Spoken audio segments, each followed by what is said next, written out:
Ka thënë mesatarja në ekonomizimin e jetesës. Do të thënë kjo është e rëndësishme, që ai i cili ka pasuri më të kufizuar, nuk duhet me do e mos të harxoj edhe të shtyhet me atë të cilit Allahu i ka dhënë më shumë.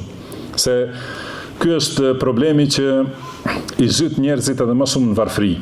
Kur e shohin dikan që ka pasuri, edhe ka bler një makinë ose ka bler mobilje, shtroje për shtëpinë e tij ose ka ndërtuar shtëpinë, atëherë edhe të gjithë të tjerët mundohen ta bëjnë si ai ose t'ja kalojnë atij, edhe për këtë çështje zhyten në borxhe dhe zhyten në varfëri, edhe kjo nuk është rrugë të mençurve.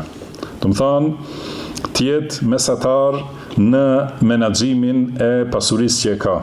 Të harxoj për atë që është nevoje domosdoshme, edhe të harxoj në mënyrë mesatare, duke mos qenë koprac, edhe duke mos i lënë anash obligimet që i ka njeriu, obligimet fetare, edhe obligimet familjare, për shembull, ose obligimet ndaj njerëzve për cilët duhet kujdeset, pra mesatarja në ekonomizimin e jetesës.